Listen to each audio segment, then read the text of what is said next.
Pessoal, boa noite. Muito obrigado, viu, pela receptividade. Eu morei aqui, né? Não sei se vocês sabem, mas eu estudei aqui na UFMG, fui do colégio militar aqui, até por isso que, de repente, eu estou aí perto desse pessoal. Morei aqui, antigamente aquilo era Barroca, depois virou Gutierrez. Cheguei aqui com 2, 3 anos de idade, nasci no Rio, mas meus pais vieram para cá, cheguei aqui com 2, 3 anos de idade, só saí com 22 depois de me formar aqui. Então, estudei aqui, casei aqui, meus irmãos nasceram aqui, e volta e meia eu venho, gosto muito daqui. E, inclusive, no IFL tive algumas vezes, né? Nós, liberais, éramos uns 5 ou 6, há uns 30 anos atrás, agora somos milhares espalhados pelo país. Então, quero agradecer também muito o trabalho do Salim Matar, aqui em Belo Horizonte, com o IFL.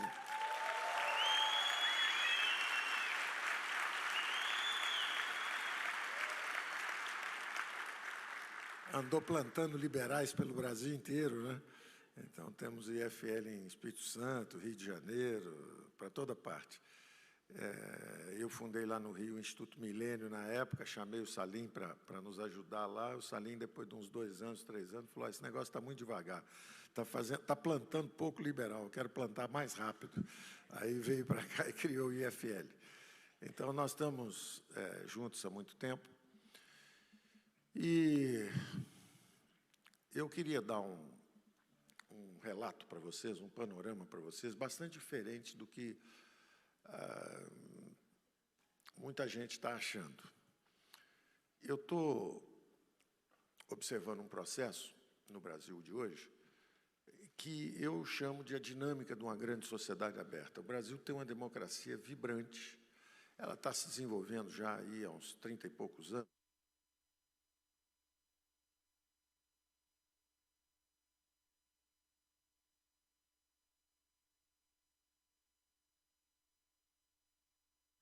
Aperfeiçoamentos institucionais.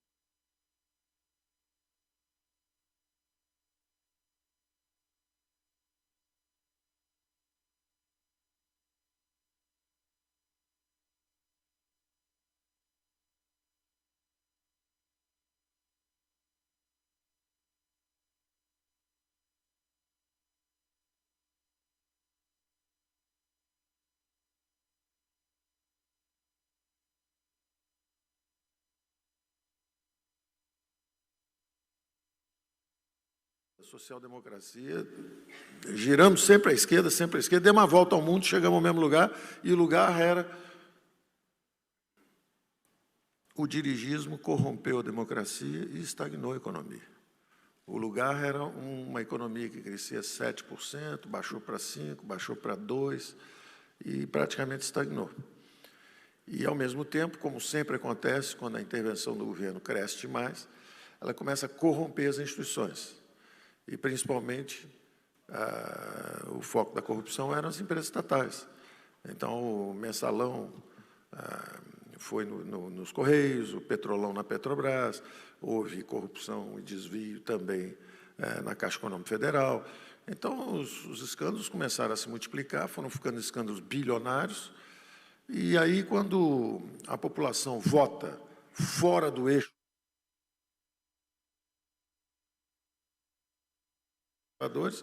aí começam a dizer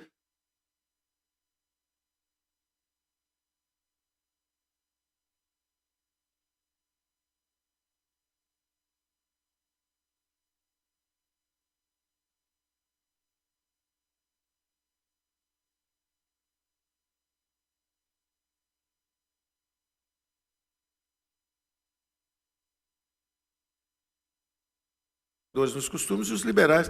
Essa aliança histórica acontece volta e meia. Fórum Liberdade, aliados ao centro, e depois Correia, muda editor de entre os política do Jornal conservadores aliados Tempo. aos Qual a liberais. Isso aconteceu expectativa para várias esse vezes em vários pronunciamento? lugares do Paulo mundo. Guedes hoje mesmo já E disse aí normalmente que por ele os liberais são tributaria chamados para a folha de reconstruir. pagamentos, transações Normalmente financeiras, assim, ou seja, tocaram o fogo no discurso Chile, que é combatido pelo presidente da 30 República, anos ele atrás, defende em economia palestras. miserável, Então, será que a gente pode pobre, ter mais uma vez esse discurso bem uma neoliberal? hiperinflação, exatamente o que está acontecendo na Ele está Venezuela começando a hoje. palestra Nós agora, estamos né? É vendo a bom dizer Venezuela que hoje durante o aconteceu 30 dia anos atrás no todo Chile. aqui no evento a gente teve A muitas economia críticas foi ao governo degenerando, a Bolsonaro em hiperinflação várias subindo. questões, na pauta dos costumes, na relação com o Congresso, mas todo mundo sempre enfatizando aí a pauta econômica como algo positivo do atual governo. Então agora chegou o Paulo Guedes para começar a palestra dele, ele está começando agora, destacando aí alguns dos defeitos aí da plataforma que foi colocada nos governos anteriores, nos governos que ele considera todos de esquerda, e foi muito aplaudido quando entrou no palco. A expectativa agora é que ele fale um pouco sobre qual que é a ideia dele para os próximos passos, né? Agora que já teve a reforma da Previdência bem avançada no Congresso, a reforma tributária está prestes a ser lançada, e dentro dessa reforma tributária está essa discussão aí sobre o imposto de pagamentos, né? Já caiu o secretário da Receita por conta dessa insistência com o imposto de pagamentos, mas o Paulo Guedes acha que isso pode ser uma saída para reduzir o impacto aí da tributação na folha de pagamentos. Então está todo mundo na expectativa para ver o que ele vai falar a esse respeito. Eu acho que a gente, acompanhando um pouquinho dessa palestra, a gente vai conseguir ter uma ideia boa se essa ideia de imposto de pagamentos está morta no governo ou se ela ainda persiste na voz do Paulo Guedes. Né? Ótimo esse seu comentário, análise de Ricardo Correia, do jornal, editor de política do Jornal Tempo. Então vamos continuar acompanhando a palestra do ministro Paulo Guedes. E até hoje a Alemanha está voando. Da mesma forma que o Chile até hoje está voando. Quando você segue um programa liberal-democrata, você cria riqueza, você descentraliza poder. São dois grandes algoritmos que os liberais acreditam. São dois grandes algoritmos de decisão.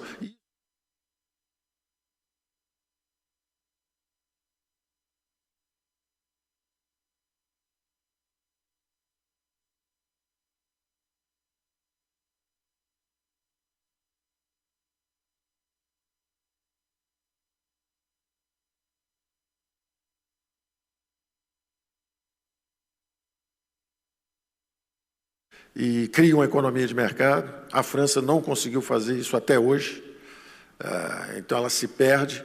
Os mais nobres ideais revolucionários, liberdade, igualdade, fraternidade, viram o terror jacobino, depois derrapam nas guerras napoleônicas, tocam fogo num continente inteiro, quer dizer, guerra no continente inteiro.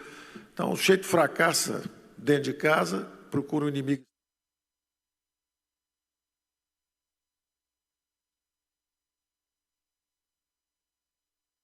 E um liberal, um grande liberal, o Alexis de Tocqueville, fez essa análise lá atrás do antigo regime, o que aconteceu na França, como a França se perdeu com o poder centralizado, com a administração centralizada, como ao mesmo tempo degeneraram a democracia, entre aspas, né? Quer dizer, supostamente era uma revolução em nome do povo, de cunho democrático, e de repente ela degenera no jacobinismo, que é o totalitarismo. Porque a máquina continuava centralizada. Você tirou o rei, mas botou o Robespierre. Continuou a máquina cortando cabeça do mesmo jeito. Até cortaram do Robespierre também. Aí depois o povo sai procurando um imperador e acha o Napoleão. Então, essa degeneração do sistema político, essa corrupção de uma democracia ou de um sistema político, e, ao mesmo tempo, essa estagnação econômica, e o desastre nas finanças públicas, isso é um fenômeno histórico, antigo. Ele continua produzindo vítimas. A União Soviética, mesma coisa. A União Soviética, mesma coisa. Se desintegrou exatamente, se corrompeu totalmente o sistema, degenerou politicamente e a economia estagnou. Então cai o poder central, colapsa, implode o poder central. Então isso tem acontecido historicamente, a gente vê episódios desde impérios como o Império Soviético, até pequenos países como era a Venezuela, que, aliás, não era pequena, a renda per capita era altíssima. O PIB venezuelano caiu 90% em 15 anos. Quer dizer, a Venezuela foi destruída na geração de vocês. Vocês estão olhando, lendo jornais e vendo. Agora, sumiu dos jornais brasileiros, né? Ninguém mais vê, ninguém fala da Venezuela. Quando o Chaves estava lá, era todo dia, socialismo bolivariano, século XXI, a nova esperança, olha o que deu aquele negócio. Então, essa trajetória é histórica, isso acontece, seguidas vezes, não aprende quem não quer, ou quem é cego, ou quem quer destruir a democracia. Pode ser que alguns queiram destruir a democracia, mas o sistema democrático brasileiro, em nenhum momento, mostrou estar em risco, porque ele reage. Então, quando nós não completamos essa transição, porque nós fizemos uma abertura política, mas nós não fizemos uma abertura econômica, nós não completamos essa transição econômica. O Brasil é um caso de transição incompleta. Nós ainda não descentralizamos o poder e nós não descentralizamos ainda completamente a economia. Nós começamos a votar, mas nós não conseguimos ainda transformar o regime político e o regime econômico numa efetiva descentralização de poder. E o interessante disso é que os liberais acreditam em dois algoritmos, basicamente, para a decisão. Um algoritmo de decisão política. O poder tem que ser limitado e descentralizado. É o contrário do totalitarismo, onde o poder é concentrado e ilimitado. Então, os regimes democráticos, a principal característica é justamente a limitação dos poderes, e são poderes independentes, um limita o outro, e a descentralização desses poderes. O outro algoritmo responsável pelo sucesso econômico, material, espiritual da sociedade ocidental é exatamente o algoritmo das economias de mercado, que também envolvem sistemas de inteligência descentralizados. Em vez de ter uma economia de comando, controle central, com alguém pilotando tudo lá de Brasília, é o contrário. São pequenos centros de decisão espalhados pelo país inteiro, um toma decisão aqui, o outro ali, o sistema de preço coordenando isso, jogando sinais para cá, para lá, e isso é que vai criando uma classe média emergente, impostos baixos, crescimento rápido, juros baixos, porque o governo está sob controle.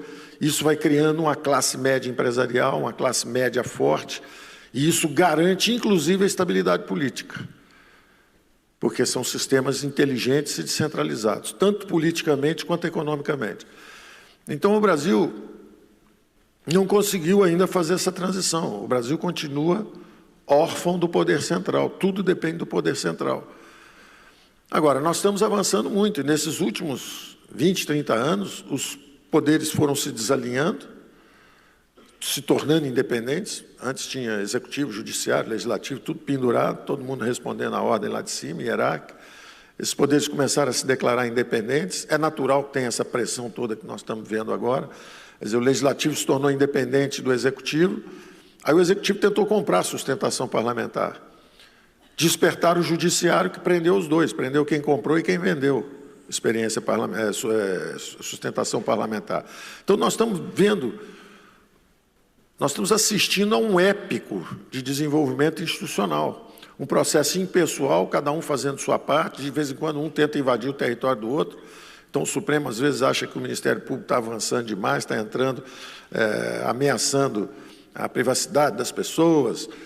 Aí o Ministério Público acha que não, que, na verdade, estão querendo proteger a impunidade. Aí o povo na rua ronca, faz aquele barulho todo, bota pressão também.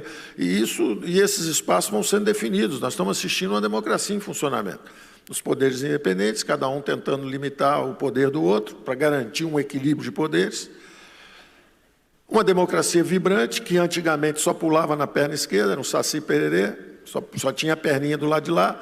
Agora, de repente, você tem a outra perna e você fala assim, não, reduziu o espaço democrático. Como reduziu? Ampliou. Reduziu o espaço democrático, quem perdeu?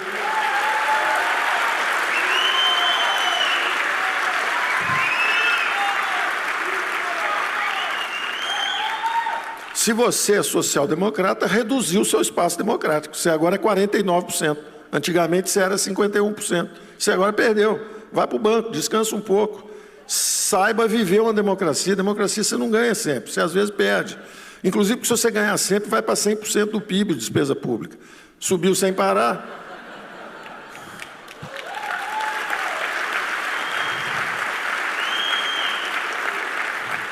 Deixa a gente consertar um pouco para quando você voltar, você poder gastar de novo.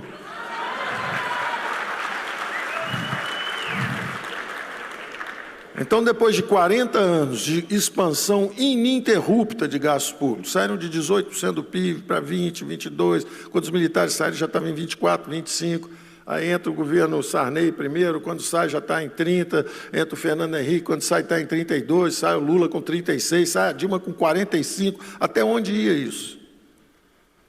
Aí, de repente, a população vota numa outra direção. Por 40 anos, os gastos públicos subiram sem parar. 40 anos, os impostos subiram sem parar. Os juros altíssimos o tempo inteiro. A economia afundando há 40 anos. A economia está descendo, ela crescia 7,5%. Durante décadas, foi a economia que mais cresceu no mundo. Mais que China, que Japão, que Coreia, que Estados Unidos, que Alemanha. Recebia imigrantes do mundo inteiro.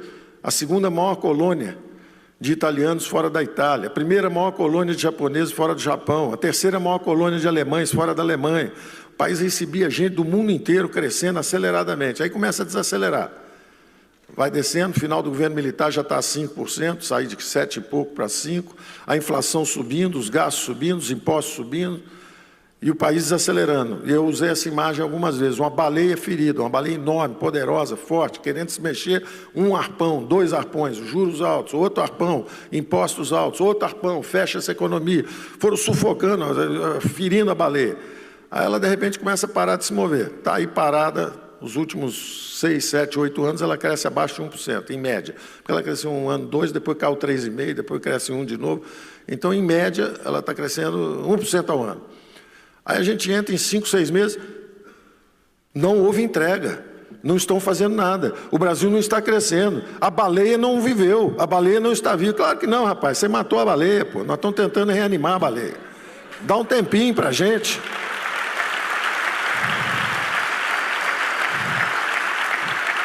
Você fica 40 anos furando a baleia, sangrando a baleia. Eu chego lá, tirei um arpãozinho, não está tendo entrega. Fizemos uma sessão onerosa, estava parada há 5 anos, para permitir começar a extrair petróleo, porque estava parada há 5 anos. Fizemos Mercosul, estava parada há 8 anos. Fizemos União Europeia, estava parada há 20 anos. Fizemos a Previdência. Podiam ter feito no governo passado. Não fizeram.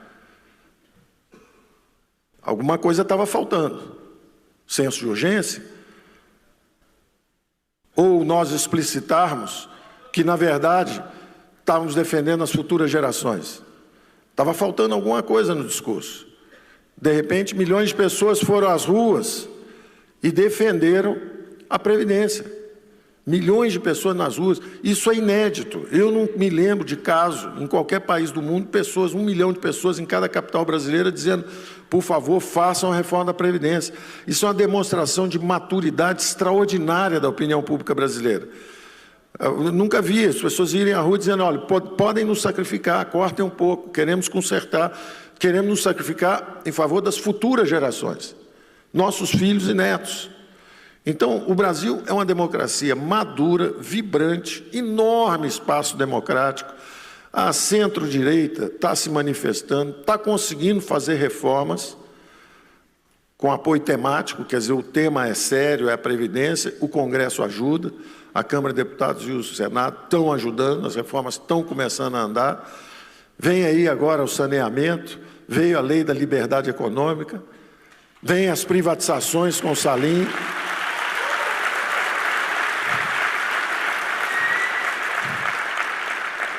A economia já está começando a andar mais rápido nesse segundo semestre. Foi o menor déficit dos últimos 6 anos. Então a gente segue acompanhando a palestra do ministro Paulo Guedes no Fórum Liberdade e Democracia, que é realizado no Palácio das Artes em Belo Horizonte, uma organização do Instituto de Formação de Líderes de Belo Horizonte. Ricardo Correia, editor de política do jornal Tempo. Ricardo, assim, Paulo Guedes muito aplaudido nesse início da palestra e ele falando para a plateia dele o que a plateia quer ouvir, né? Crítica à esquerda. Exatamente. Ele está sendo aplaudido de novo agora, mais uma vez por esse motivo, mas ele começou a palestra até falando um pouco das instituições, que era válido, às vezes o judiciário precisa intervir, né, que é uma coisa que não combina muito com esse estilo do governo, que às vezes está brigando muito com o Congresso, com o judiciário. Mas logo que ele recebeu o primeiro aplauso, quando ele começou a criticar os governos anteriores, ele percebeu que isso estava fazendo bem à plateia, e ele começou a enfatizar mais isso, né? Ele usou uma comparação de que o Brasil seria uma baleia que teria sido golpeada e ferida ao longo dos últimos governos durante 40 anos e por causa disso estaria praticamente morta. E aí ele diz que ele está tentando reanimar essa baleia para essa baleia voltar. Aí ele ainda brinca e fala assim, vocês estão pedindo que a gente faça a baleia voltar a nadar, mas a gente ainda está reanimando essa baleia. Ele falou, tirei só um arpãozinho, então dá um tempinho para a gente conseguir fazer com que a economia volte a funcionar. Ele está indo nessa linha e agora ele está citando uma série de medidas do governo, né? Ele falou da reforma da Previdência, agora falando da lei da desburocratização também, e por isso ele está sendo muito aplaudido aí, principalmente pela militância bolsonarista, né? Quando ele critica muito a esquerda e o PSDB e o MDB, que ele considera esquerda também, né? Certo, a gente continua acompanhando a palestra do ministro da Economia, Paulo Guedes. São 3,7 bilhões de eurasianos, vítimas do socialismo, chineses, os indianos, o leste europeu, Hungria, República Tcheca, Croácia, a antiga Iugoslávia, Sérvia, Polônia, Rússia, eram todos socialistas. Caiu a cortina de ferro em 89. Eles perceberam que o socialismo era um caminho equivocado. Nobres ideais. Os ideais são nobres. Os socialistas roubaram a bandeira da solidariedade das grandes religiões. São religiões milenares, pregando a fraternidade. De repente chega meia dúzia de cara com a bandeira vermelha dizendo nós amamos o próximo, nós é que gostamos dos outros, nós vamos salvar os outros. Pegaram o monopólio da fraternidade e da solidariedade, politicamente, no mundo inteiro. E dominaram o cenário político do século passado. Inclusive produzindo antíteses. Então tinha o internacional socialismo, produziu o nacional socialismo. Então para cada Stalin um Hitler.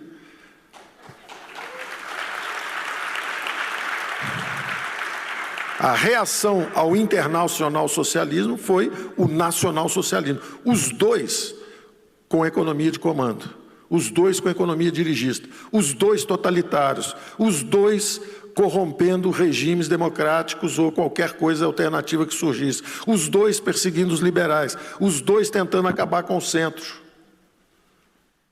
Os dois guerreiros. Quem comercializa não gosta de guerra. Quem gosta de guerra é quem não tem comércio. O comércio é um caminho para a paz, como o esporte é um caminho para a paz, como a cultura, a educação é um caminho para a paz. Agora, o capitalismo de Estado precisa de guerra. O Maduro daqui a pouco vai dar um cacete, vai empurrar aí a Colômbia, vai empurrar a Venezuela, vai empurrar a gente. Ele precisa. Como é que ele explica o fracasso do sistema dele? Tem que ser culpa de um vizinho. E isso acontece há muito tempo.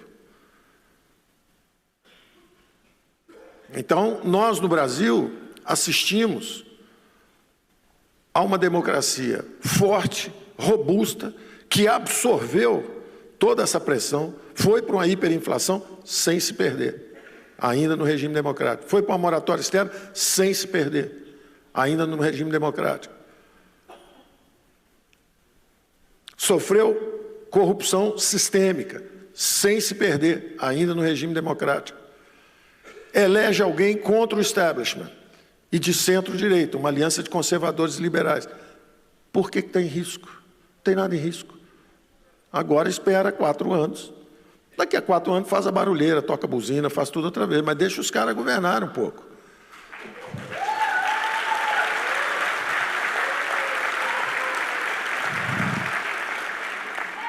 Nós começamos com um foco. No primeiro semestre, nosso foco foi a reforma da Previdência. Outras coisas estamos fazendo, O Salim vendeu lá os 80 milhões que ele tinha de meta, 80 bilhões já vendeu, antes de acabar o ano. Abrimos para o Mercosul, abrimos para a União Europeia, abrimos para o EFTA, que é o European Free Trade Area, quer dizer, a área de livre comércio europeu. Na verdade, são países como Noruega, Suécia, Suíça, são ricos em volta, no entorno, na franja da Europa. Estamos avançando, estamos conversando com os americanos, já fizemos um acordo de livre comércio em automóveis com os argentinos aqui. Na verdade, ele tem um prazo de maturação, não é instantâneo, mas já está tudo assinado e agora ele começa a convergir para comércio livre. Já temos também com o México, quer dizer, estamos avançando, estamos negociando agora, enquanto estamos conversando, nossa equipe está negociando com o Canadá, com a Coreia do Sul. Então, estamos trabalhando de manhã, tarde e noite, em todas as dimensões. O Salim já está preparando o programa de privatização do ano que vem com coisa grande, vem com coisas maiores, né? Porque ele estava aquecendo esse ano ele estava conhecendo o território, chegou lá, deu uma olhada, olhou para um lado, olhou para o outro, está preparando o ataque. O ano que vem ele vem com força. O ano que vem nós vamos ver o Salim em grande estilo.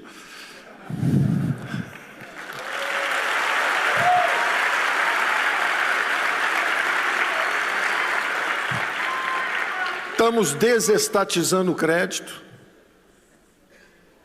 Primeira vez nos últimos 8 anos que o crédito privado, o estoque de crédito privado está acima do crédito público, porque eles tinham alavancado os bancos públicos, endividando o país. O que nós fizemos foi despedalar os bancos públicos. Quer dizer, quando chega na hora de formar empresário campeão, jogar dinheiro para estádio de futebol, que o time do presidente, que o presidente gosta, nenhum presidente pode ter tanto poder. De repente eu torço para o Flamengo, aparece um estádio, de repente, porque eu sou presidente da República e gosto do Flamengo. Vamos fazer um estádio de Palmeiras agora, financiado. Não, eu falei do Palmeiras porque o presidente é Palmeiras. Por isso que eu dei exemplo do Palmeiras, né? Porque o Lula é Corinthians, ele gosta do Corinthians, de repente uma empreiteira foi lá e então fez um campo. Agora a gente continua acompanhando a palestra do ministro Paulo Guedes, ele mantém as declarações fortes. Né? Exatamente. Nesse momento ele está fazendo uma crítica ao fato de que o BNDES financiou um estádio para o Corinthians, que é o time do Lula, né, dizendo que isso teria alguma interferência. Mas antes disso, falou uma coisa muito importante, que ele disse que no ano que vem, o Salim Matar, que é o responsável pelas privatizações do governo, vai vir com privatizações maiores, mais fortes. Né? Ele disse que no ano que vem coisa grande por aí. O que se imagina de coisa grande mesmo no governo é Petrobras, Banco do Brasil, Caixa Econômica Federal. Né? Eu acho que essas são as grandes, as joias aí do governo, além da Eletrobras. Mas a Eletrobras já está aí tentando privatizar esse ano, então eu imagino que a gente pode imaginar que no ano que vem a gente possa ter grandes privatizações mesmo no governo. Antes disso, ele tinha ressaltado a abertura econômica aí para alguns blocos, para o Mercosul, para a União Europeia, também para o EFTA. Ele falou disso, ele destacou, antes disso, traçou um panorama aí de como surgiram algumas ideias da esquerda, dizendo que a esquerda teria tomado das religiões a ideia de fraternidade. Né? Ele fez algumas críticas à esquerda e tal, tentou vincular ali até com questões relacionadas ao nazismo. Algumas pessoas aplaudiram, mas a maioria das pessoas ficou quieta, né, nesse momento, porque a história não é bem essa, mas depois ele tentou traçar aí esse panorama de coisas que já foram feitas e já avisar de coisas que vão ser feitas mais para frente, principalmente essa questão das privatizações. Certo, esse é o comentário do editor de política do jornal Tempo, Ricardo Correia, sobre a palestra do ministro Paulo Guedes, que está sendo realizada no 10º Fórum Liberdade e Democracia, uma realização do Instituto de Formação de Líderes de Belo Horizonte. Vamos acompanhar mais um pouco da palestra. Estamos absolutamente seguros que nós estamos fazendo a coisa certa. Sabe por quê? Os erros eram óbvios, né? Os erros são muito óbvios. Então, você não pode só expandir crédito público, ficar se endividando em bola de neve. A dívida brasileira está em quase 5 trilhões, a dívida interna. As pessoas acham que é normal ficar com juros na lua, o governo gastando sem parar e se financiando no mercado de crédito e asfixiando todo o setor privado, que não aguenta. As empresas privadas vão quebrando. O juro, o crédito é muito caro, vai quebrando uma, quebrando duas, quebrando três, e o governo lá impassível. É o elefante que resolveu tomar banho na piscina das crianças. Então, nós todos lá na piscina das crianças, o elefante senta e fala, não, a piscina é minha. Esse é o crédito, essa é a história do governo tomando crédito no mercado brasileiro de dívida. Então, nós vamos desmontar essa máquina. Nós temos que desmontar essa aparelhagem anti-econômica. Então, nós vamos desalavancando esses bancos públicos. O BNDES agora, o S vai ser de saneamento. Tem que dar saneamento. A população brasileira, a diferença de expectativa de vida do Nordeste, Norte-Nordeste para o Sul, é grande. Mas quando você decompõe, você pega alguém que chegou aos 60 anos, a expectativa de vida é praticamente igual dali para frente. Ou seja, o grande problema, nos primeiros anos, é a infância. Morre criança demais no Norte e Nordeste por falta de saneamento, água, esgoto, coisa desse tipo. Então, em vez de dar dinheiro para empresário campeão, tinha que estar dando dinheiro para saneamento básico no Brasil.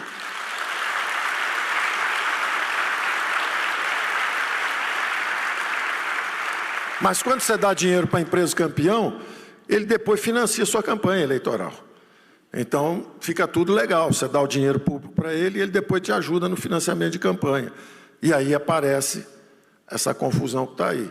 O judiciário vem e fala, opa, está errado esse negócio, vão prender. Não, espera aí, não prende não. Então, essa confusão que está acontecendo, na verdade, é um aperfeiçoamento institucional. Nós não podemos olhar para isso achando que isso aí é sintoma de que crise, de que a democracia está em crise. Não, não é isso que está acontecendo. O que está acontecendo é um aperfeiçoamento institucional. A democracia está girando, ela girou primeiro para a esquerda, agora deu um pulo para a centro-direita, e é assim que é mesmo. Imagina se nos Estados Unidos tivesse só democrata. Tem que ter os republicanos. Imagina que na Inglaterra tivesse só os trabalhistas. Aliás, os trabalhistas ficaram 30, 40 anos no poder, a ilha afundou. Teve que vir aquela moça, Tátia, mergulhar lá, puxar a ilha de volta, para aparecer outra vez. Da mesma forma que os americanos estavam indo para a inflação de 2 dígitos, a inflação subindo, teve que aparecer um Reagan para botar o negócio no lugar também. Na Alemanha teve que aparecer um Ludwig Erhard para botar no lugar. No Japão teve que ser o Partido Liberal Democrata para reconstruir o Japão no pós-guerra. No Chile tiveram que ser os Chicago Boys para reconstruir aquilo também. Então, isso é conhecido. Não, não fui eu que apareci, não, são todos vocês, porque eu já estou aí há muito tempo e nunca deu certo.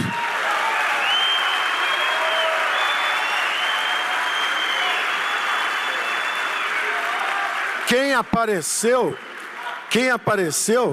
não, quem apareceu foram vocês, são os liberais que apareceram, porque eu estou aí falando há mais de 40 anos, já estou rouco, já fiz 70 anos, estou velho.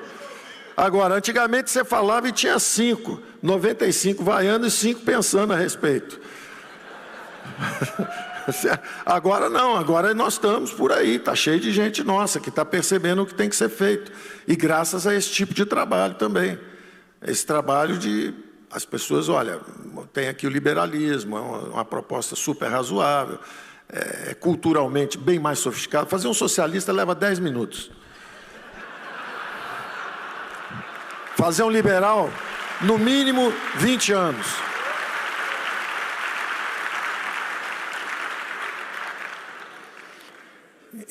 Então, evidentemente que nós respeitamos muito o social-democrata, que é o socialista que tem boas bandeiras sociais, interessantes, mas, na verdade, ele acredita no governo e tolera o mercado. Nós, liberais, acreditamos nos mercados e toleramos o governo.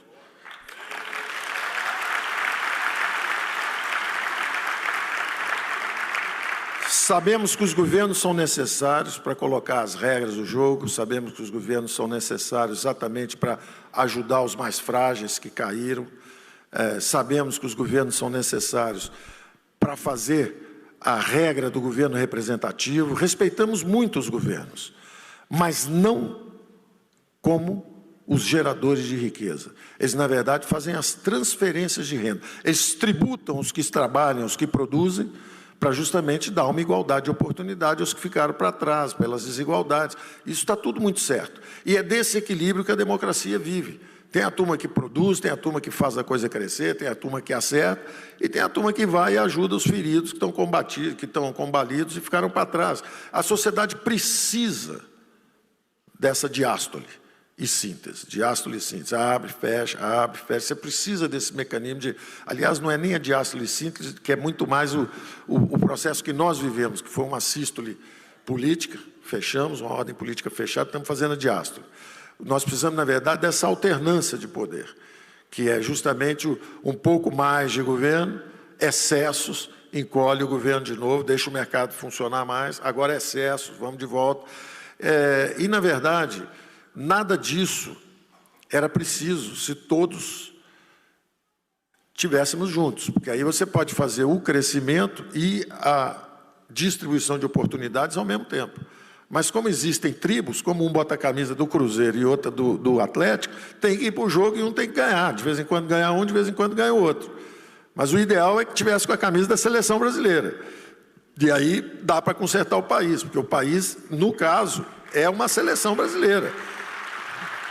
Então, você pode ser eu sou um liberal e eu contribuo há 30 anos para um bom governo social-democrata. Quando ele estava aí, eu falei, cuidado com isso, esse plano cruzado é uma tolice. Esse plano Collor é uma estupidez. Congelamento de ativo, congelamento de pensão, é uma tolice. O real é um plano bem melhor.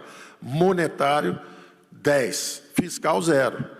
Então, o juro vai ficar na lua, vai demorar muito, a ponto de transferir renda brutalmente. É o que eu falo aqui. Nós saímos de uma dívida de 800 bilhões para quase 5 trilhões, o que nos custa hoje, todo ano, 400 bilhões de reais em juros, que é uma loucura. Quando você vê que um programa social custa 30, 40 bilhões, você gasta 10 vezes mais fazendo transferência de renda por falta de coordenação de política monetária e fiscal.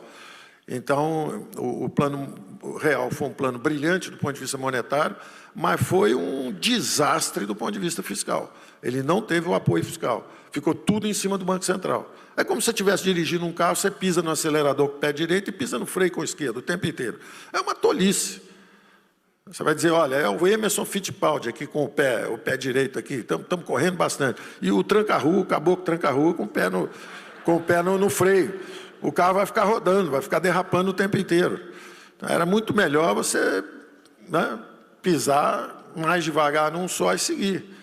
Então, esses equívocos econômicos que nós cometemos custaram preços caríssimos, porque nós perdemos muito tempo nesse combate à inflação. Um combate à inflação bem sucedido é 1 ano, 2 anos. Inclusive, se for hiperinflação, aí são semanas. Porque quando tem hiperinflação, é a chance de você mudar. E aí as hiperinflações acabaram em semanas, no máximo em meses. Nós ficamos 15 anos tentando derrubar a inflação, só na base da política monetária. O Banco Central bota o juro na lua, trava o país inteiro, e a gente fica esperando a inflação descer.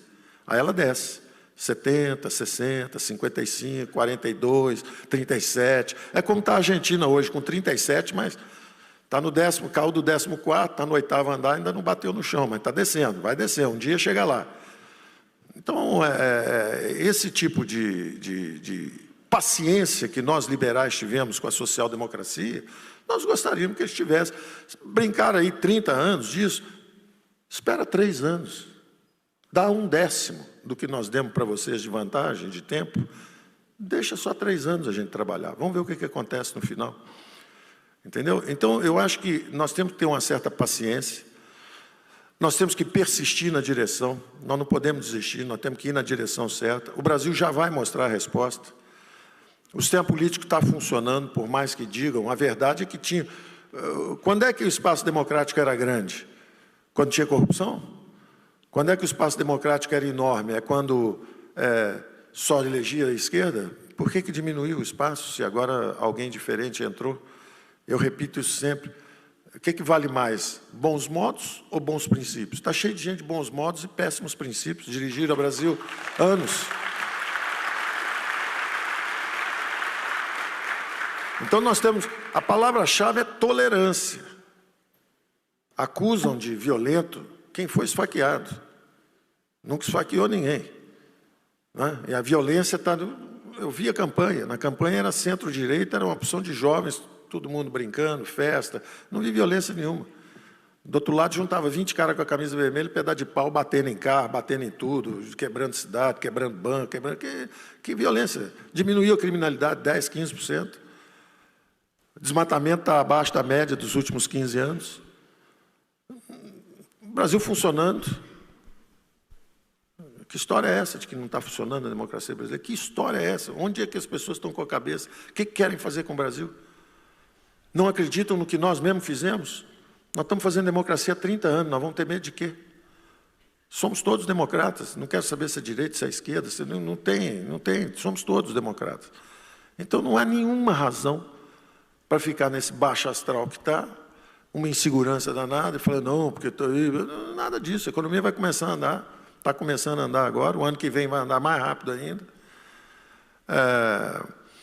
Eu acho que, para o grau de estrago que foi feito, os desequilíbrios são enormes, quer dizer, os buracos financeiros deixados são enormes, o dinheiro todo carimbado, o Moro quer gastar 500 milhões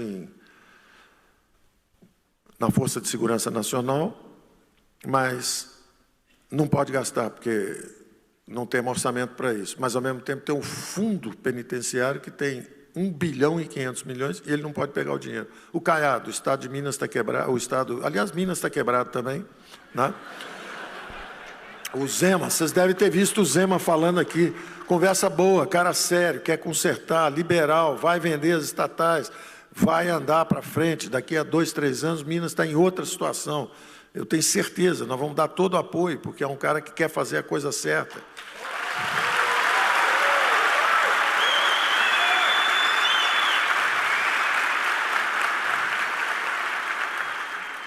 Aliás, nós vamos apoiar todo mundo que fizer a coisa certa. A gente segue acompanhando a palestra do ministro da Economia, Paulo Guedes, na 10ª edição do Fórum Liberdade e Democracia, que está sendo realizado durante todo o dia de hoje no Palácio das Artes, em Belo Horizonte. Ricardo Correia, editor de política do jornal O Tempo, está comentando a palestra. Ricardo, Paulo Guedes deu uma amenizada aí nas suas falas. Primeiro bateu muito nos últimos governos, mas agora ele amenizou e pediu até paciência, né? Exatamente. Ele parece estar um pouco incomodado com o fato de que muita gente está dizendo, né, que nós mesmos da imprensa também dissemos que às vezes há ameaças à democracia nesse governo Bolsonaro. Então toda hora ele tem dito que o espaço democrático hoje é maior porque não tem corrupção e ele está enfatizando isso toda hora e está pedindo paciência, 3 anos para que a economia avance. A questão é que primeiro ele tinha pedido alguns meses, depois ele falou em 1 ano, 2 e agora ele tem falado em 3.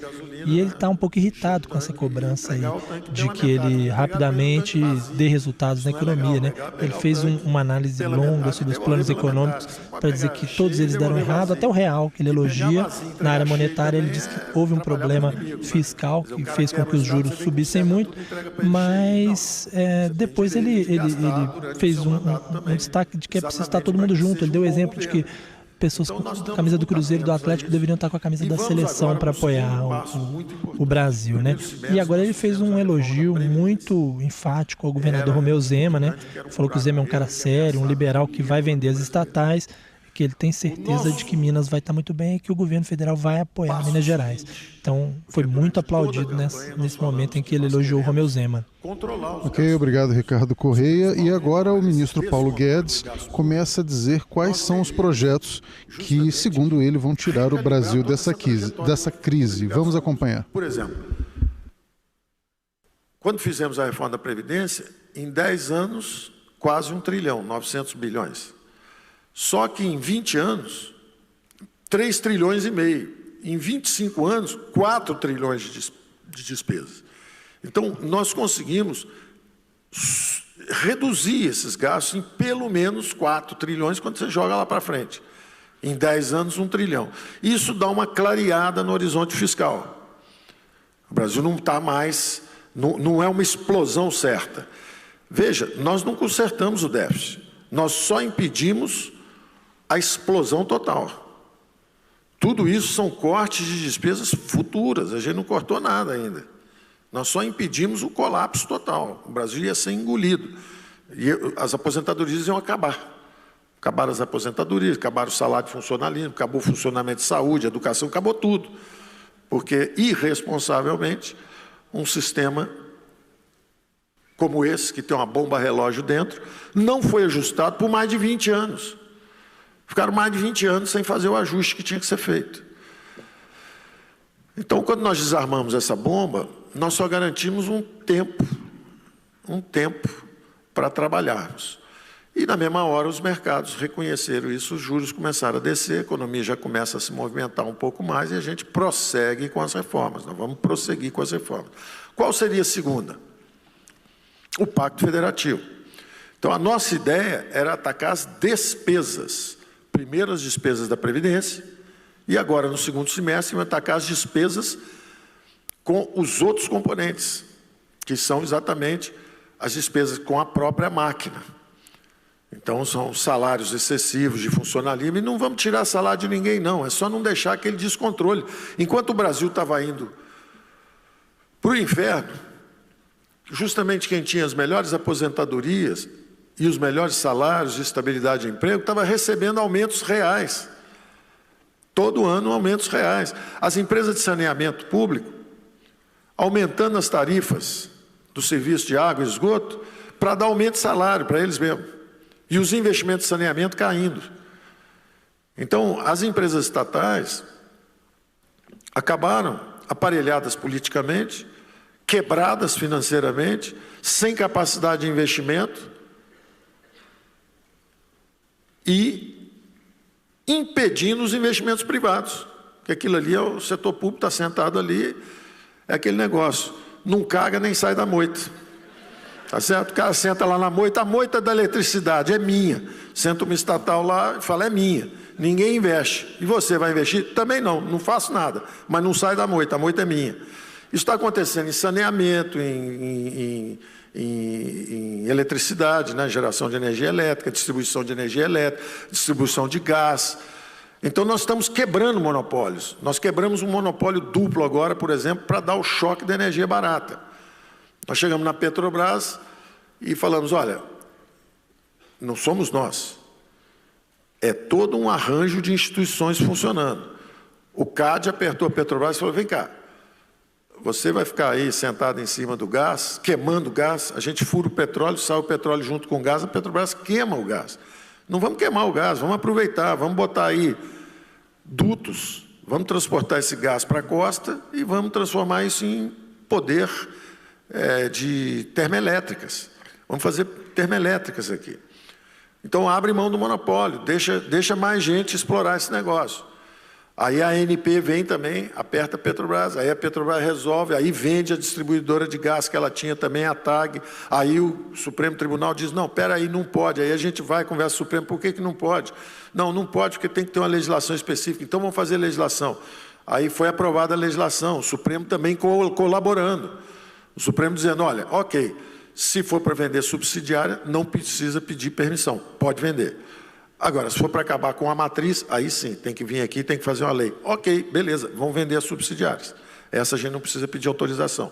Então, quebramos tanto o monopólio na exploração do gás, como quebramos também o monopólio na distribuição do gás. Quebrando esses dois monopólios, agora vem gás do pré-sal, vem o gás da Bolívia e, ao mesmo tempo, estamos tentando, com o ministro Tarcísio, que também está fazendo um belo trabalho com concessões, privatização, concessões de aeroportos, de portos, de rodovias, fechar um duto entre Buenos Aires e Porto Alegre. Eles têm uma região lá onde eles acharam shale gas, né, o gás também, e eles podem distribuir para o Brasil. Então, o Brasil, vindo o gás da Bolívia, vindo o gás do Sul, da Argentina, e vindo o gás do fundo do mar, nós vamos derrubar o preço do gás natural em 30%, 40%. E aí nós podemos reindustrializar a economia brasileira em cima da energia barata. Esse choque já aconteceu. Agora leva um tempo para as coisas começarem a trabalhar, mas não foi nada simples fazer isso. Isso envolveu a ANP, Ministério de Minas e Energia, Ministério de Economia, o CAD, a Petrobras. Isso leva tempo, mas nós fizemos também num tempo relativamente rápido. Quem está lá e conhece isso, seja o Mansueto, que está lá há muitos anos nessa parte do Tesouro, seja o Odoni, que é o cara que está na ANP, ele diz, olha, nós nunca vimos um governo funcionando em tal velocidade. Aqui fora é o contrário. O governo não entrega, não está tendo entrega, não está acontecendo nada. Quer dizer, quando eles entenderem o que está acontecendo, já caíram do caminhão, porque o caminhão vai sair correndo e vai chegar nego caindo na boleia, na curva. Quando fizer a curva, vai cair uma opção de gente para fora do caminhão. Tá certo?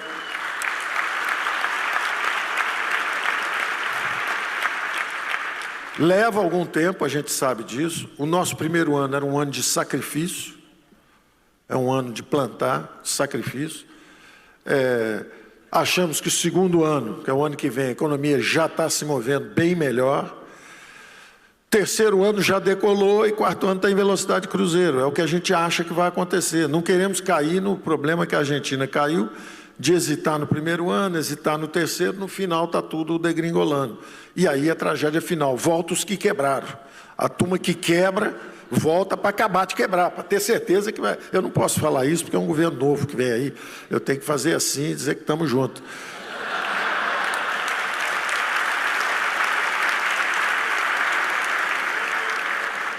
Porque realmente estamos. Estamos juntos mesmo, somos vizinhos, vamos ter que trabalhar juntos, estamos no Mercosul. Mas a grande verdade é que quem não fizer o ajuste perde o espaço e dá a chance para voltar justamente quem quebrou o país antes. Que não é problema nosso, é problema deles. Eu não quero nem comentar, que a última vez que eu falei de gente de outro lugar, eu andei falando besteira, né? Andei falando besteira. Andei fazendo comentários inadequados. Não são politicamente corretos. Era só uma brincadeira. Brincadeira, amigo brasileiro perde o amigo, mas não perde a piada, né? Eu fui brincar, pisei na bola.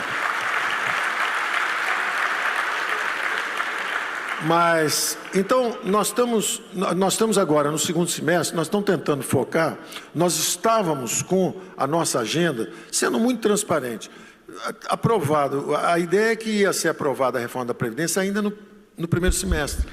A ideia é que no Fórum Liberdade e Democracia, neste momento a palestra do ministro Paulo Guedes, e a gente ouve a análise do editor de política do jornal O Tempo, Ricardo. Paulo Guedes, assim, para agradar a plateia, continua fazendo piadas e criticando países vizinhos, né? Exatamente. Agora ele falou um pouco da questão da Argentina, ele estava dando o exemplo de posturas que estão adotando aqui no Brasil, para dizer que a ideia de que um primeiro ano seja de sacrifício, um segundo ano um pouco melhor já para a economia, um terceiro ano com a economia já decolando e um quarto ano com voo de cruzeiro. Ele disse que ele espera que isso não aconteça, que é o mesmo que aconteceu na Argentina, onde houve uma demora do governo Macri, a situação piorou bastante, agora o Macri corre o risco de perder a eleição lá para o kirchnerismo, né?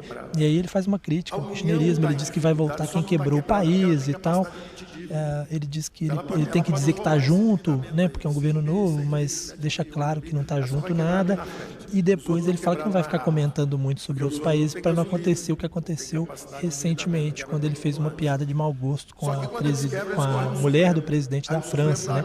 Mas aí ele usa isso de novo, como se fosse uma piada, né? Ele diz que o brasileiro não perde a piada. Muita gente aplaudiu, mas ele, na verdade, continuou tratando da maneira debochada, vamos dizer assim, da questão lá da mulher do Macron, né? É uma crítica que já gerou assim, muito mal-estar entre os governos do Brasil e da França. Vamos continuar acompanhando a palestra do ministro da Economia, Paulo Guedes. Para fazer infraestrutura. Então, o que nós queremos agora? Nós agora vamos fazer a parte social, nós vamos fazer saúde e educação. Então, vamos carimbar o dinheiro.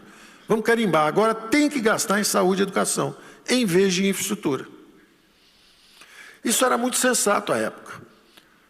E foi um trabalho interessante. A social-democracia entrou falando assim, vamos resgatar a dívida social, saúde, educação, meritório, bonito, digno de uma inauguração de um regime democrático. As legítimas aspirações sociais de uma democracia emergente serão atendidas se nós carimbarmos o dinheiro público na direção de saúde e educação. Nota 10. E mais fizeram ainda. Todo mundo critica a Constituição de 88. Eu também critico, porque ela tem tonelada de papel, tonelada de artigo. Agora, não nesses dois particularmente. Um era carimbar o dinheiro para a saúde e educação, para as áreas sociais. E segundo, vamos descentralizar os recursos, porque justamente precisamos da diástole. Nós fizemos uma sístole, o dinheiro todo centralizado, lá em Brasília. Era mais Brasília e menos Brasil. Bota o dinheiro todo lá em cima, economia de comando, dirigista, a gente decide, faz aço, chapa de aço, Siderbras, Eletrobras, vamos fazer tudo, Telebrás, nós vamos fazer tudo aqui em cima. Brasília decide para onde vai o dinheiro. esqueceram o pessoal lá embaixo. Quando veio a democracia, falou, não, agora vamos mandar o dinheiro para baixo, vamos descentralizar. E carimbaram o dinheiro para saúde e educação e descentralizando. Cada ano, um pouco mais de recursos devia passar para estados e municípios, corrigindo a hipertrofia do governo central. Vamos encolher o governo central e vamos fortalecer a federação. Então, vamos fazer com que as políticas públicas sejam efetivadas através de estados e municípios. A população votou no prefeito, o prefeito tem que ter a capacidade de escolher onde é que ele vai botar o dinheiro. Tem um prefeito, por exemplo, numa cidade lá no sul, eu falo, Porto Alegre, me disse, olha, o meu problema é o seguinte, o meu problema é salário público que não para de subir. Eu preciso dar uma folga, que passar 1 ou 2 anos sem ajustar esses salários, porque eu estou quebrado por causa dos salários. Aí vira um prefeito do interior de São Paulo e diz o contrário, diz, olha, o meu problema já é o seguinte, nós no interior de São Paulo éramos famílias de 5, 6 filhos. Só que o interior foi ficando rico, as famílias foram ficando de 1 ou 2 filhos, todo mundo foi preferindo ter menos filhos e tal, investir mais na educação, em vez de ter quantidade, ter um pouquinho mais de qualidade, etc. A família foi prosperando e agora nós somos 2 ou 3 filhos, cada família tem 2 filhos. Então, tinha grupo escolar para 5 mil crianças na cidade, hoje eu só preciso para 3 mil. Mas eu sou obrigado a gastar em educação, porque está carimbado o dinheiro. Então eu tenho que trocar o uniforme dos meninos a cada 3 meses. Todo 3 meses eu gasto, senão eu vou preso, por irresponsabilidade, porque eu não estou gastando o que é necessário, porque o dinheiro está carimbado. Então você vê um desperdício, ele diz que precisa de ambulância e é forçado a gastar com escola que não precisa mais daqueles recursos. O outro prefeito precisava segurar o salário. O outro prefeito, o problema dele é a dívida, que está muito grande. Cada um tem um problema diferente. Então, o que é que nós temos que fazer? Devolver os orçamentos públicos para a classe política. Falar, assumam isso. Hoje está todo mundo escondido atrás de um documento escrito há 32 anos atrás, 33 anos atrás, que carimbou o dinheiro. Ora, é preciso descarimbar o dinheiro. Você tem que voltar e falar, isso foi muito sensato 30 anos atrás. Você estava engatinhando, ninguém sabia andar, precisava daquele, como é que chama aquele negócio? Guardador, né? Para os meninos andarem, aquele andador. Precisa daquele negocinho para andar, deixa eu carimbar o dinheiro, porque você não sabe o que fazer.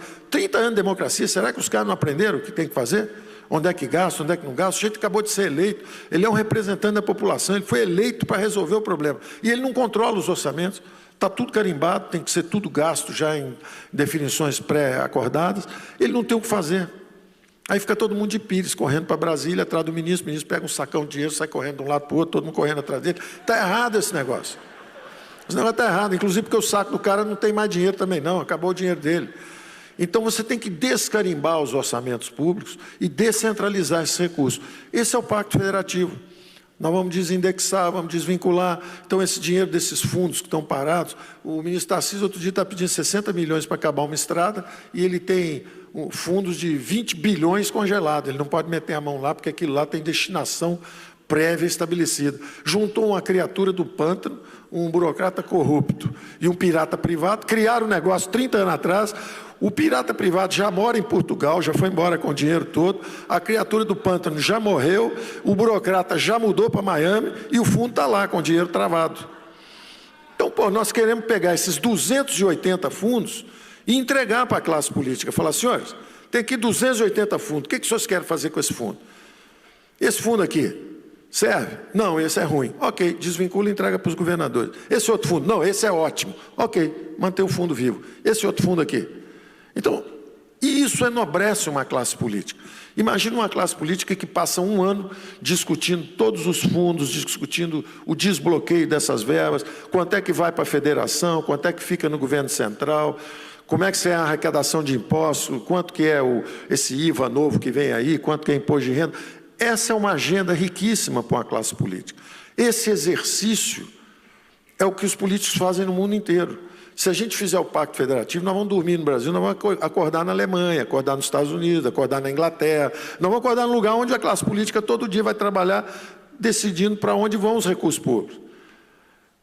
Aqui houve uma completa inversão. Nós ficamos com um aparelho de Estado todo atrofiado, cheio de empresa estatal, mas o dinheiro mesmo está carimbado. Então, o negócio político é tentar botar alguém numa estatal para poder fazer isso, fazer aquilo, aí a Lava Jato vem correndo, uma coisa de maluco. Na vida é ruim para todo mundo, é ruim para eles, é ruim para nós, é ruim para a polícia, é ruim para o Moro, é ruim para a Lava Jato, é ruim para todo mundo. Então, você tem que atacar o problema frontalmente. O problema frontalmente é o seguinte: vamos descarimbar o dinheiro, vamos analisar esses fundos todos, e os senhores têm que assumir os orçamentos públicos. O prefeito tem que decidir o que faz com o dinheiro. Ele acabou de ganhar a eleição, ele é que é o verdadeiro representante. Ele teve 1 milhão de votos, 2 milhões. Eu não tive um voto. O ministro da Saúde não teve um voto, ninguém teve voto. Aí fica os caras que não têm voto andando com dinheiro para um lado para o outro, e o sujeito tem voto pedindo esmola, ou fazendo besteira.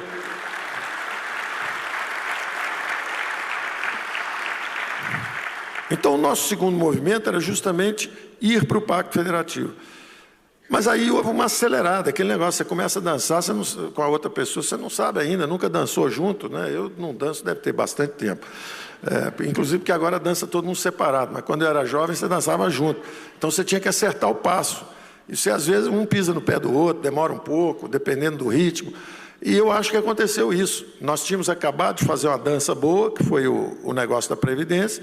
De repente, quando nós fomos nos preparar para fazer o Pacto Federativo, alguém falou: eu vou dançar Foxtrot. Lançou a reforma tributária. Baleia Roça, a PI, não sei o que lá. Aí o Senado fala: eu vou dançar rock. Lancei aqui o Raul, a reforma do Raul.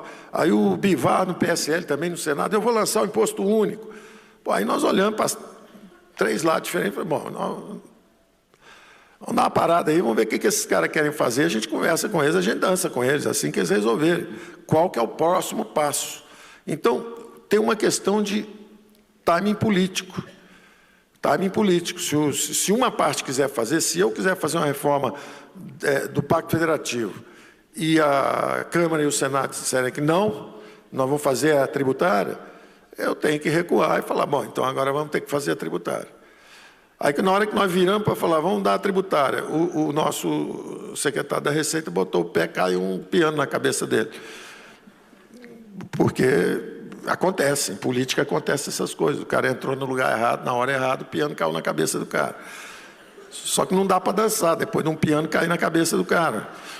Então o cara saiu, nós estamos rearrumando, né, a turma para ver quem vai dançar, e vamos entrar lá e vamos dançar já já. Semana que vem eu acho que a gente já começa a entrar com a nossa proposta tributária também. Mas achamos que realmente a coisa mais importante no momento é o ataque ao Pacto Federativo. E temos que passar agora o protagonismo para o Senado. O Senado é a Casa da República. É o Senado que tem que repensar esses fundos, é o Senado que tem que repensar essa redistribuição de recursos. Nós estamos comprometidos Ministro com a Paulo descentralização Guedes, do poder. Neste momento no Fórum Liberdade e Democracia, que é realizado no Palácio das Artes, em Belo Horizonte.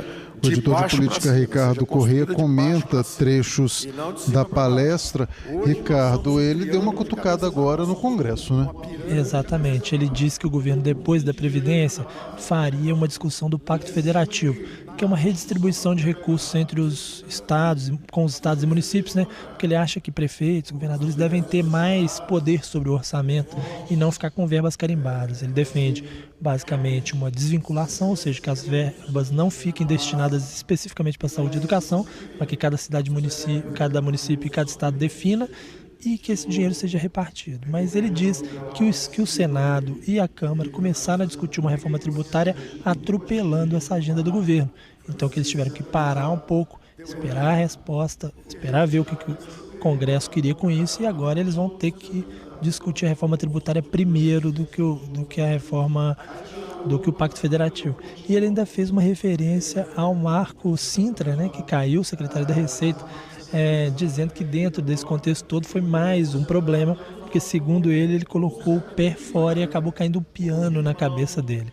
A gente tem que lembrar que o Marco Sintra foi demitido pelo Bolsonaro porque falou antes da hora do imposto sobre pagamentos, uma coisa que, ao que parece, o próprio Guedes ainda defende, só que precisava primeiro discutir isso dentro do governo para depois apresentar isso para a população, né? Então foi uma crítica, mas logo depois ele disse que o Pacto Federativo vai ser colocado no Senado, que é a casa que vai discutir essa questão. Ok, o ministro Paulo Guedes no Fórum Liberdade e Democracia, a palestra dele já está completando 1 hora de duração, caminhando para os minutos finais. A gente continua acompanhando. E se baixar, e fala slowly, Porque se você baixar depressa, toma um tiro também. Quer dizer, você tem que obedecer à lei, você não pode fazer bagunça, você não faz o que você quiser. Você não pode desrespeitar os outros, sair atirando para cima. Aqui os caras dão tiro para cima 6 dias, a polícia tem que correr, porque se ela atirar no cara, ela também é... Eu não vou nem entrar nessa pauta. Eu só vou dizer que tem um problema nosso que não tem... Você não sente a força do Estado na base. Falta dinheiro na escola, falta polícia na rua, então você acaba não satisfazendo as aspirações populares. E você vê que a federação, a União nos Estados Unidos, como eles nasceram de baixo para cima, eram 13 colônias. Cada colônia fazia sua escola, sua igreja, seu hospital, tinha até o seu exército e a sua Constituição. Cada uma tinha a sua Constituição. De repente, eles começaram a brigar com os ingleses. Quando começaram a brigar com os ingleses, eles criaram a União. Ou seja, primeiro tem a base forte, dinheiro, presença do Estado, tudo aqui embaixo. Você sente a presença do Estado. Como eu disse, se fizer um crime, der tiro para cima, a polícia chega. Se você desmaiar, chega a ambulância. Em 30 segundos tem uma ambulância lá para te pegar e te levar também. Então tem saúde, tem educação, você sente a força do Estado, a presença do Estado. E lá em cima, eles gastam com internet, mandar um homem à lua, depois fala, não, isso está muito caro, para um pouco, para uns 15 anos, não manda mais ninguém não. Mas eles experimentam, cria a internet, bota a frota do Pacífico Sul para segurar as rotas de comércio no sul da Ásia. Então o governo federal, volta e meia, faz um negócio, mas o grosso do dinheiro está na base, está onde o povo vive. Então o nosso pacto federativo é exatamente mandar o dinheiro para onde o povo está. Por isso que é mais Brasil e menos Brasília. A gente tem que pegar esses recursos e descentralizar, para o dinheiro ir onde o povo está, em vez de ficar lá em Brasília com a turma andando de um lado para o outro e inventando, fazer a ponte Rio-Miami, fazer a transposição do Rio Amazonas. Os caras começam a fazer coisas realmente ambiciosas. E aí quebra o país. Não chega ao final em nenhuma das obras, estão todas as obras paradas. E depois ainda fala assim, vocês pararam nossas obras. O cara começou 680 mil obras, roubaram em quase todas. E aí fala assim, vocês pararam. Pararam porque o dinheiro acabou, pô, não tem mais dinheiro, quebrou tudo.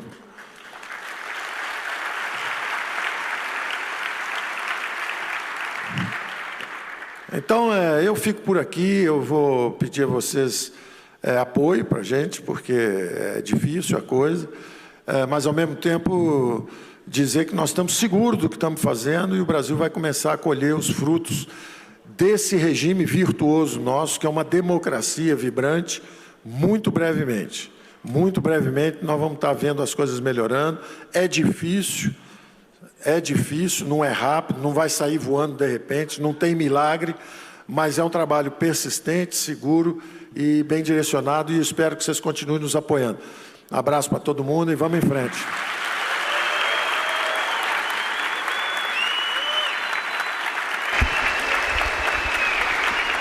Da palestra do ministro da Economia Paulo Guedes no Palácio das Artes termina neste instante e ao mesmo tempo também celebra aí o fim do Fórum Liberdade e Democracia, que começou às 14h, a sua 10ª edição, também finalizando agora, uma organização aí do Instituto de Formação de Líderes de Belo Horizonte. Vamos ouvir aí o comentário do editor de política do jornal O Tempo, Ricardo Correia, sobre esta última palestra. Ricardo, não sei se talvez reagindo à plateia mineira, Paulo Guedes fez uma palestra mais concentrada, mais sóbrio, né?